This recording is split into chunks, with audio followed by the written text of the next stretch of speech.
is Doug Dubach. We're going to do some riding techniques here, and we're going to talk about starts and dirt starts in particular. So what I do on a dirt start, I want to come in and kind of, take a lay of the land, understand what I've got in front of me here. So I'm always, when I race nationals and race tracks I'd never been to before, I went to the start first thing before I even walked the track or anything, and I'd like to understand kind of where that first turn goes.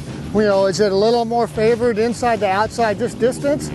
So now I've kind of got a little lay of the land, I know what's going on. I want to see, is it muddy on one side, or, so try and take all that in, so when you go up there for your start, you're not trying to kind of make all these decisions right at that moment when the guy with the board's trying to tell you, get to your gate on dirt. We're going to talk about more of a high traction, just to give you that extreme. So when I do a high traction dirt start, I'm really getting up front on the bike. I don't like being all the way up front because it's real easy to slide off that angle of that hump. So I want to get right at the base of that, so I've found nice level ground, and I'll even kind of, sort of roll my pants under, so I'm locked in. I'm not going anywhere, because you don't want to be loose pants, legs back here, because as soon as that bike goes to accelerate, a lot of stuff happens. Everything shifts, and you're going to be on your way to a wheelie. I get everything locked in as best I can, so I know that when that bike goes, I'm going with it. Then I like to get my feet down, and I run my legs right down in front of the foot pegs. That's part of me holding on. I call it locking in. I want to be locked in on that bike because we know it's going. We want to be with it. So it's the same thing. You want to get your arms in a position that you're strong. I see a lot of guys start with their elbows way up here. The first thing they do, as soon as that bike accelerates, their elbows go to here because that's where they're finally strong.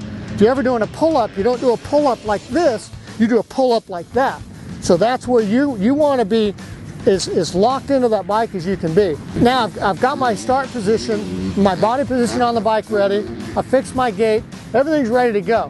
So what I like to do is on the throttle for a high traction start, you're going to have the RPMs up fairly high, much higher than you would on a cement start. So, and I like to lock that in place. I never want to see anybody blipping the throttle because inevitably you're here when that gate drops. So you're not going to have a good solid shot out of the gate. So I get my throttle set to where I'm doing everything with the clutch. Because when I come out of that gate, that bike's going to want to stand up. So I'm controlling it here. You don't control the wheelie ever with the throttle. You control it with the clutch. So now when I'm ready, I'm locked in, I got my throttle in the right spot, my clutch. I want my clutch out to where it's just starting to drag. I don't want to heat it up a bunch, but I need it right there because I don't want to have it back here and I've got to go all the way to the engagement point because two things happen there. That's a big delay, and you don't know where it is, and all of a sudden, there it is, and you're going to be a little bit surprised and not real smooth out of the gate. So I get it right up against that engagement point. Okay, so now I got everything set. I'm ready to go, but I want to make sure that I've got a narrow focus. If there's one thing that I want everyone to understand or take away from this video is that is so important to have that narrow focus. And let me explain what that is. We've all seen that first day beginner class when there's a kid that's not even looking at the starter. He's got his biking gear and his head down. He's waiting for that gate to drop. Well, obviously it's going to be a big surprise for him when it finally drops. So I like to go up, watch a couple starts, and then I get an understanding of what their procedure is. If it's one guy out there running into the box, stepping on it, or if it's if there's two people operating it and this guy turns it sideways and runs off, you'll start to see a pattern of what they're doing.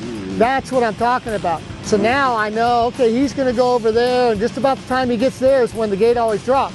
So when he's halfway to there, that's when I put my biking gear, I get set up to my throttle, I start that clutch engaging, and then I count down like 1, 1,000, 2, and then I go silent.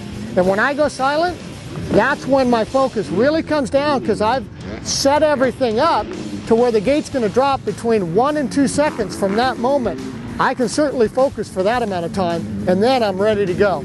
So when that gate drops, I'm already expecting it to drop, and I'm ready to go shooting across there. I'm just waiting for it to get out of my way, so it's not a surprise when it drops. So I think I've explained pretty well, so hopefully some of these tips are going to help you get off that gate real good. And believe me, there's 2 races in a race gate.